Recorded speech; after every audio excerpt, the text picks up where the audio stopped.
అందరికీ నమస్తే అండి. జూలై 10వ తేదీన పలాస నియోజకవర్గం కాశీబుగ్గలో జరిగిన రోడ్డు ప్రమాదం. దాన్ని రోడ్డు ప్రమాదంగానే చూద్దాం. ఆ తర్వాత రాజకీయ కోణం, ఆ తర్వాత మానవతా కోణం. మాజీ మంత్రి సీదిరి అప్పలరాజు గారి కుమారుడు ఆరవ్ వర్మ తనకు లైసెన్స్ లేకపోయినా సరే 18 ఏళ్ళు వచ్చాయని రాయల్ ఎన్ఫీల్డ్ బండి తీసి వెళ్తుండగా ప్రమాదవశాత్తు అక్కడ దానయ్య అనే వ్యక్తిని ఢీకొన్నాడు. దానయ్య యాక్చువల్లీ వెంటనే స్పందించి హాస్పిటల్కి తీసుకువెళ్తే బతికేవాడంట. కానీ వెంటనే స్పందించలేదు. రాజీ చేయడానికో, బేరాలు ఆడడానికో, వేరే వాళ్ళని ఇరికించడానికో ఇలా బ్యాక్ ఎండ్ వర్క్స్ చేశారు తప్ప ఫ్రంట్ ఎండ్లో మానవతా కోణంలో ఆలోచించలేదు. దాంతో దానయ్య మరణించారు. ఈ కేసు రాష్ట్ర వ్యాప్తంగా వివాదాస్పదమైంది. దీనిలో ప్రస్తుతం A1గా ఆరవ్ వర్మ అండ్ A3గా వారి తండ్రి మాజీ మంత్రి సీదిరి అప్పలరాజు గారు వీళ్ళందరూ కూడా అరెస్ట్ అయి రిమాండ్ ఖైదీలుగా ఉన్నారు.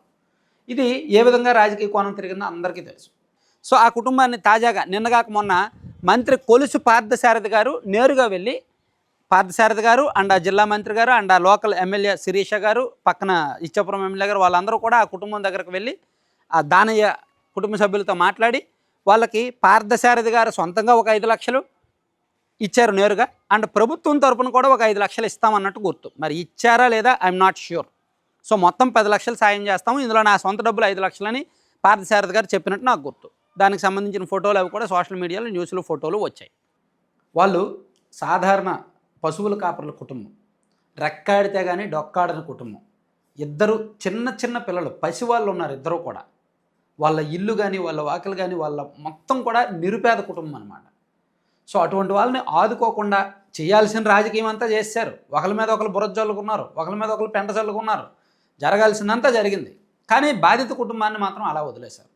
పాపం సోషల్ మీడియాలో కొంతమంది వెళ్తున్నారు, ఆ కుటుంబంతో మాట్లాడుతున్నారు, ఆ పెద్దావిడ వాయిస్ తీసుకుంటున్నారు, చూపిస్తున్నారే తప్ప ఎవరూ ఏ విధంగానూ సాయం చేసే ప్రయత్నం చేయట్లేదు. అందుకే సరే నాకు మన సబ్స్క్రైబర్ హైదరాబాద్లో ఉంటారు, శ్రీనివాస్ కృష్ణ గారని, అక్కడ స్థానికంగా బీజేపీలో ఉంటారనమాట. సో ఆయన నాకు మెసేజ్ పెట్టారు, మన ఛానల్ తరపున ఎందుకు ఫండ్ రైజ్ చేసి ఇవ్వకూడదు అని. సరే మంచి ఆలోచన అని చెప్పి ఆయన ఒక 5,000 ఇస్తా అన్నారు. అండ్ ఇమీడియట్గా నాకు కూడా ఒక ఆలోచన వచ్చింది. మనం ఆల్రెడీ ఈ ఘటన మీద సీదిరి గారిని చీకొడదాం రండి అని ఒక వీడియో చేశాను. అంటే సీదిరి అప్పలరాజు గారు చేసిన తప్పులను మాత్రమే దానిలో ప్రస్తావించాను. వ్యక్తిగతంగా వారిని టార్గెట్ చేయలేదు నేను. జస్ట్ ఆయన చేసిన తప్పులు నా వీడియోలో చెప్పాను. ఆ వీడియో బాగా వ్యూస్ వచ్చాయి. దానికి నాకు $68 పైగా అమౌంట్ వచ్చింది. అంటే సుమారుగా 6,400 ఎంత ఆ వీడియోకి వచ్చింది. దానికి నేను కొంత కలిపి మన ఛానల్ తరపున ఒక 10,000 ఇస్తానని చెప్పాను. ఈరోజు పొద్దున్న న్యూస్ పేపర్ అనాలిసిస్ వీడియోలో ఇది అనౌన్స్ చేశాను. అండ్ మీరు కూడా ఎవరైనా ఇస్తే ఇవ్వండి అని మన సబ్స్క్రైబర్కి చెప్తే, మన సబ్స్క్రైబర్స్ ఎటువంటి వాళ్ళు అంటే నిజంగా మానవత్వం నిండి ఉన్న దేవుళ్ళండి. అంటే నమ్మకం అండ్ సాయం చేయాలనే గుణం, సేవా గుణం నిండుగా ఉంటుంది. ఇంతకుముందు నేను విజయవాడలో వరదలు వచ్చినప్పుడు కూడా అంతే, సాయం చేద్దాం అంటే దాదాపుగా 4.5 లక్షలకు పైగా చాలామంది హెల్ప్ చేశారు. సో ఇప్పుడు కూడా ఒక సందర్భం వచ్చింది, దానయ్య కుటుంబం అలా రోడ్డున పడి ఉంది, చిన్న చిన్న పిల్లలు ఉన్నారు. సో మన తరపున ఒక చేయి వేద్దాం అని అనుకున్నాను. పొద్దున్న చెప్పిన వెంటనే నాకు ఇప్పటి వరకు సుమారుగా ఒక ₹1,00,000 పైగా వచ్చింది. ప్రస్తుతానికి నాకు ఈ గూగుల్ పే, ఫోన్పేలు కూడా పనిచేయట్లా. అంటే డైలీ లిమిటేషన్స్ ఉంటాయి కదా, అయిపోయాయి. సో మీకు పంపించాలంటే ఎలా పంపించాలని వీడియో చివరిలో చెప్తాను. మనకి 15,000 అని రామ్ గారు ఆయన 15,000 పంపించారు. తర్వాత గోకుల్ సుహాస్ అనే ఒక చిన్నారి పుట్టినరోజు ఆగస్టు 10వ తేదీన ఉంది. ఆ సందర్భంగా వారి తండ్రి ఒక 10,000 పంపించారు. అలాగే జేఎస్ శాస్త్రి గారు ఒక 10,000 పంపించారు.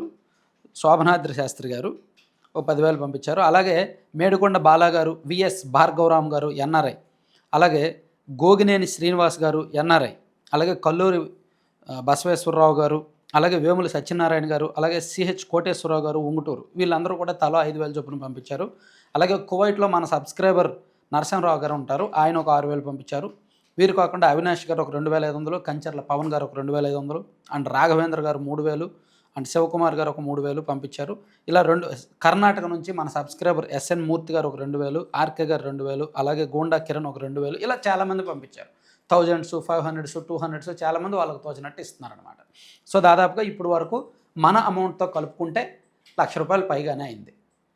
నేను ఈ నెల 29వ తేదీ సాయంత్రం లేదా 30వ తేదీ పొద్దున్న ఆ కుటుంబం, ఆ పలాస నియోజకవర్గం వెళ్ళి ఆ కుటుంబానికి మన ఛానల్ సబ్స్క్రైబర్ సమక్షంలోనే వాళ్ళకి ఎంత అయితే అంత ఇస్తాను.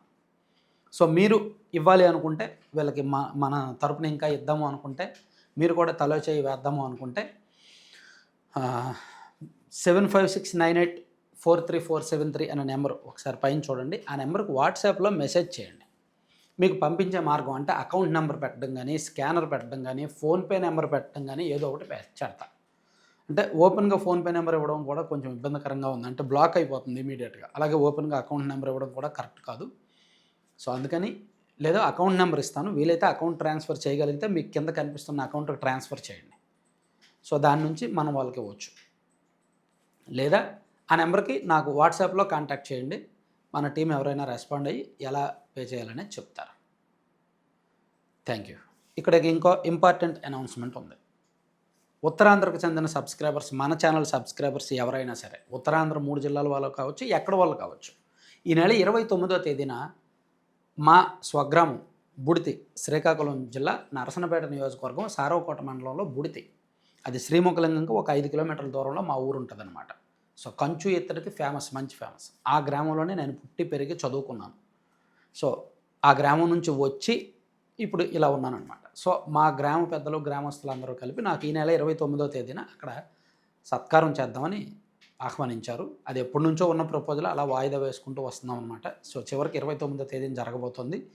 స్థానికంగా ఎవరైనా ఇంట్రెస్ట్ ఉన్న వాళ్ళు, మన సబ్స్క్రైబర్స్ ఎవరైనా ఉంటే, మన సబ్స్క్రైబర్ నన్ను కలవచ్చు, నాతో ఇంటరాక్ట్ అవ్వచ్చు. అండ్ మనం మీటప్ కూడా అక్కడ పెడుతున్నాం. సో మన ఛానల్ మీటప్స్ బెంగళూరు పెట్టాం, హైదరాబాద్ పెట్టాం కదా, ఉత్తరాంధ్ర ఇప్పుడు వరకు అనుకున్నాం కానీ పెట్టలేదు కదా. సో ఆ ఉత్తరాంధ్ర మీటప్ మా ఊర్లోనే అనుకున్నాం. సో అక్కడ ఎంతమంది వచ్చినా పర్వాలేదు, ఎవరు వచ్చినా పర్వాలేదు. ఇంట్రెస్ట్ ఉన్న వాళ్ళు పైన 7569 ఆ నెంబర్ ఉంది కదా, 43473, 7569843473 ఆ నెంబర్కి వాట్సాప్లో చెప్పండి మీటప్కి వస్తామని. లేదా కింద డిస్క్రిప్షన్లో ఒక వాట్సాప్ గ్రూప్ ఉంటుంది, ఆ గ్రూప్లో డైరెక్ట్ జాయిన్ అయిపోవచ్చు. అందులో మీకు డీటెయిల్స్ అయ్యి వస్తాయి.